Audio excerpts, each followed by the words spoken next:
First ఈ video చూడండి. జై పాతాళ భైరవి. ఈ బిట్ నాకు ట్విట్టర్ లో దొరికింది. ఇది వచ్చేసి పాతాళ భైరవి సినిమా నుంచి కట్ చేసుకొని దాన్ని ఏఐ యూజ్ చేసుకొని కలరైజ్ చేసినట్టు మనకు అర్థమవుతుంది కదా. చూడండి ఆ క్వాలిటీ, ఆ డెప్త్ చూడండి ఎంత బాగుందో. మొన్న మార్చి 14వ తారీఖు పాతాళ భైరవి సినిమా రిలీజ్ అయ్యి 75 సంవత్సరాలు కంప్లీట్ చేసింది. అంత ఓల్డ్ సినిమాను కూడా మనం ఏఐ లాంటి టెక్నాలజీ యూజ్ చేసుకొని ఇంత క్వాలిటీ ప్రోడక్ట్ అయితే మనకి రిలీజ్ చేయొచ్చు.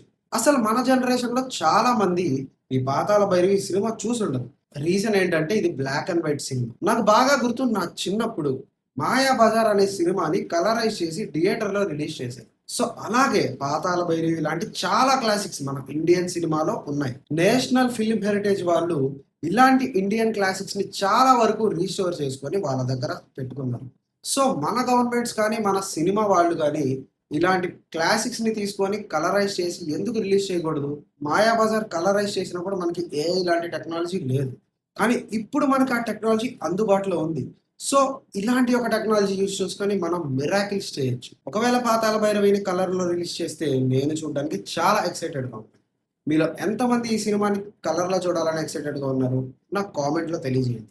ఇప్పుడు వస్తున్న ఏ సినిమా రంగంలో ఎలాంటి మార్పులు తీసుకురాబోతుంది, what's the role of AI in today's cinema అన్న దాని మీద నేను ఒక ఫుల్ వీడియో చేస్తున్నాను. తొందరలోనే దాన్ని రిలీజ్ చేస్తున్నాను. ఆ వీడియో మీ దగ్గర రావాలంటే make sure to subscribe to my YouTube channel cinematics by PM. మరొక మంచి వీడియోతో మళ్ళీ కలుద్దాం.